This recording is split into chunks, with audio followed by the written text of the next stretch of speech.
우리 윤정원 전 식사 담당도 하시고 또 구역장 찬양인도 하시라고 애쓰셨습니다. 우리가 지난 2주 동안에 걸쳐서 베드로서에서 나오는 8가지 신의 성품, 하나님의 신성한 성품에 대해서 말씀을 배우고 있지요. 5절로 7절에 우리 한번 다 같이 읽어볼까요? 시작. 그러므로 너희가 더욱 힘써 너희 믿음의 덕의 지식을, 지식의 절제를, 절제의 인내를, 인내의 경건의 형제의 우애를, 형제의 우애의 사랑을 더하라. 아멘. 할렐루야. 우리가 이렇게 성령의 9가지 열매를 맺어가기 위해서 어떻게 해야 된다 했어요? 이 8가지 신성한 성품을 가져야 된다. 우리가 성품을 이제 마땅히 가져야 된다 배웠습니다. 그리고 이 8가지 성품은 반드시 단계별로 이루어졌다. 여러분, 성경은 뒤죽박죽이 아니에요. 언제나 믿음이 제일 밑에 이제 기초 든든히 세워져야 됩니다. 그래서 믿음이 시작되고 믿음의 덕의 지식을 이렇게 해서 계속 올라가면서 최고 이제 신앙의 아름다운 성품이 뭐다? 바로 사랑이다라고 했습니다. 그만큼 하나님의 사랑을 실천하기가 어렵다라는 것을 우리가 또다시 알게 됩니다. 그리고 11절에 지난 시간 이와 같이 하는 자들에게 우리 하나님이 어떠한 약속을 하셨어요? 11절 다 같이 시작. 이같이 하면 우리 주 곧 구주 예수 그리스도의 영원한 나라에 들어감을 넉넉히 너희에게 주시리라. 아멘. 여러분, 우리가 하늘나라 주님의 나라에 들어가는 것이 바로 이러한 우리 8가지의 신성한 성품을 우리가 이루어갈 때, 맺어갈 때 이루어진다라고 약속하고 있습니다.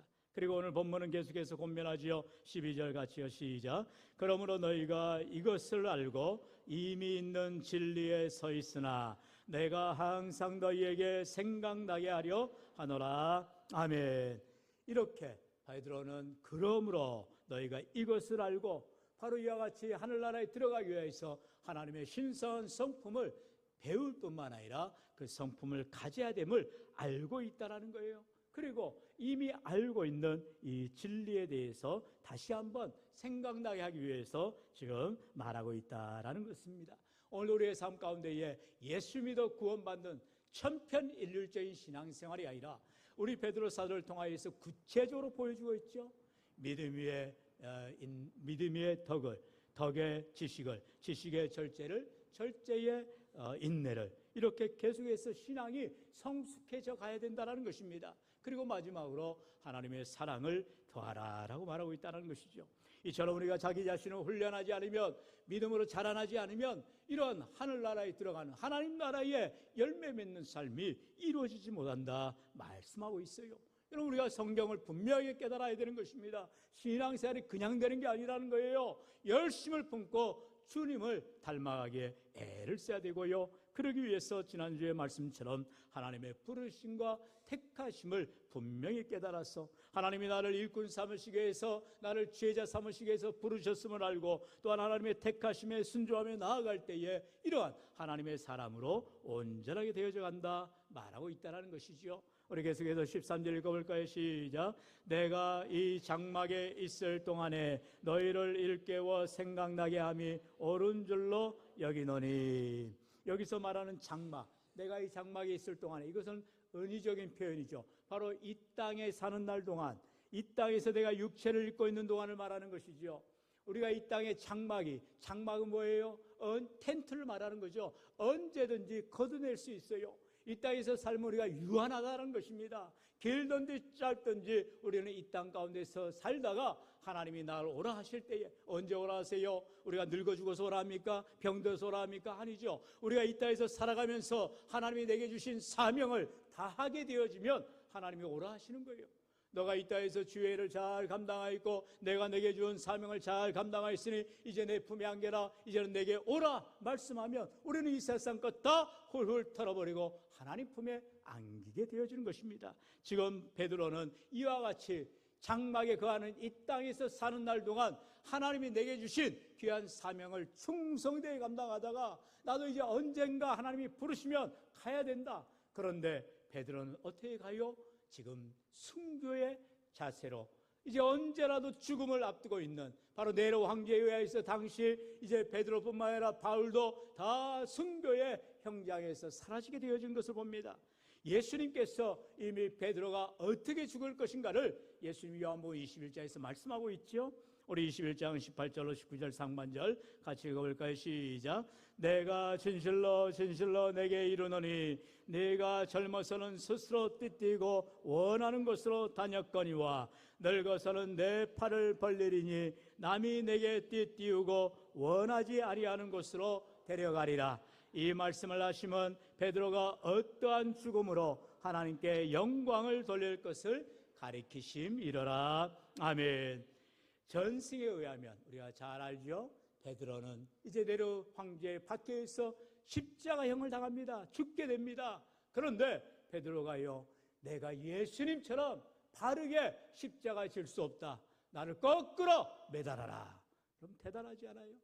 베드로가 바로 십자가에 못 박여 죽는 것도 고통인데 내가 어찌 예수님처럼 바르게 십자가에 매달려 죽냐? 나를 거꾸로 박아서 죽여라. 그렇게 해서 베드로가 처형이 되었다고 합니다.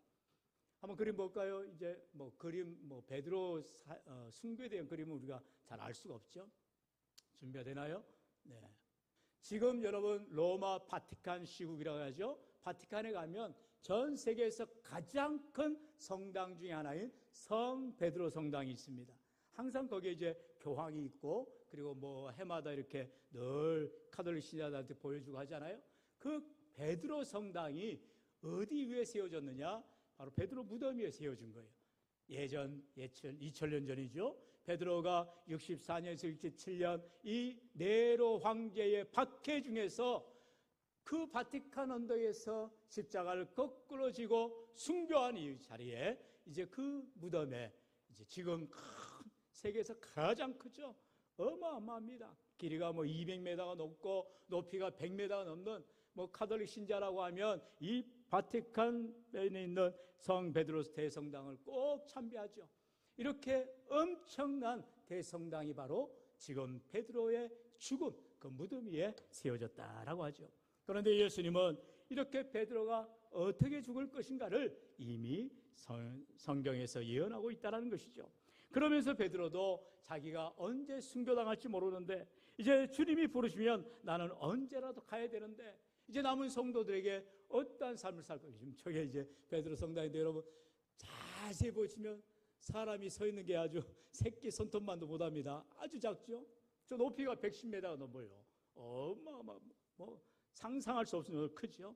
근데 이제 저 지하 무덤에 이제 각 데스별로 교황들의 무덤이 있다고 하는데 최초의 무덤이 바로 베드로의 무덤이 된다라고 하죠. 네. 그래서 우리 고린도서 14장 14절에 보면은 우리는 왜 이러한 사명과 또한 하나님이 주시는 믿음을 가지고 있느냐 말하고 있죠. 우리 14절 같이 읽어볼까요? 시작. 주 예수를 다시 살리시니가 예수와 함께 우리도 다시 살리사 너희와 함께 그 앞에 서게 하실 줄을 아노라. 아멘. 베드로가 바울이 왜 죽음을 왜 순교를 두려워하지 않았느냐? 여러분 베드로가 왜 십자가를 거꾸로 매달아 죽어야 되고 바울은 심지어 목배임을 당하는 참수형이죠. 세례요한도 참수형을 당했잖아요. 목잘림이 당했잖아요. 비참한 죽음을 당했지만 그들이 두려워하지 않는 것은 눈을 뻘겋게 뜨고 죽음에 대해서 두려워하지 않았다는 이유는 뭐예요? 바로 이 말씀이죠. 예수님을 살리신 하나님이 예수님을 죽음 가운데서 부활시키신 것처럼 우리들도 다시 살리라 소망을 가지고 있었기 때문에 죽음에 대해서 전혀 두려움을 가지지 않았다라는 거예요. 오늘 저와 여러분의 삶 가운데에서도 주님이 언제라도 우리를 부르실 때에 우리는 주님 앞에 안기게 될 소망을 가지고 나아갈 줄로 믿습니다. 바로 임종의 자세. 내가 어떠한 임종, 어떠한 죽음을 맞이할 것인가를 늘 묵상해야 되는 거예요. 이번에도 휴가 때 제가 휴가 때나 돼야 이제 장모님이나 또 우리 부모님 뵈러 이제 갈 수가 있어요. 이렇게 시간이 여의치가 못하니까요. 이번에도 이제 부모님을 뵈러 시골에 갔다 왔는데요. 뜻하지 않게 아버지가 그런 말씀하는 거예요. 아들아, 내가 해마다 유언장을 쓰고 있다. 아주 깜짝 놀란 거예요. 아니 아버지 무슨 말씀을 하십니까? 유언장도 미리미리 써봐야 된단다. 여러분 다 그렇게 하시나요? 네. 지혜로운 분들은 그렇게 하실 줄 압니다. 언젠가 저희 아버지가 2019년도에 연명 거부하는 그거요? 네. 그거를 또 증을 하나 또 저한테 그때 시골 갔을 때 보여주시는 거예요. 네. 아들아, 나는 이제 연명 거부한다. 2019년도에 그 증을 저한테 보여주고 지금도 집에 가면 이제 거실에 테이블에 놔뒀어요. 어떤 장로님도 이제 그 말씀을 들으시고 목사님 나도 연명 거부합니다. 이거 이제 만들었습니다 하신 장로님도 계셨는데요. 죽음을 준비하는 거예요. 물론 저희 아버님이 85세시니까 언제라도 하나님 부르시면 가야 되겠죠. 해마다 얼굴 뵐 때마다 다른 모습이 보여요.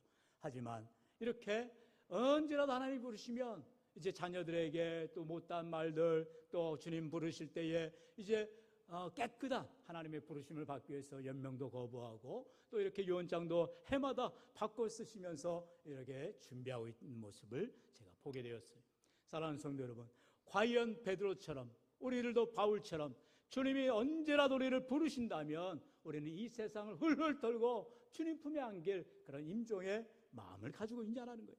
사랑하시는 성도 여러분, 오늘 예수님이 우리 죄를 위하여 십자가에 죽으셨을 뿐만 아니라 장사된 지 사흘 만에 부활하셨기 때문에 우리들도 이 땅에서 삶을 다하고 죽을지라도 다시 부활하려는 소망을 가지고 나아가는 이러한 부활의 약속을 믿고 천국 소망을 가지고 살아야 할 줄로 믿습니다.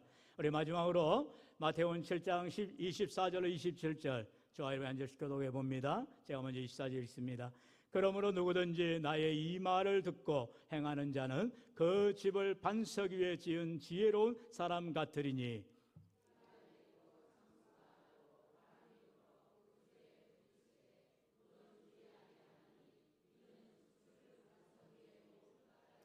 나의 이 말을 듣고 행하지 아니하는 자는 그 집을 모래 위에 지은 어리석은 사람 같으리니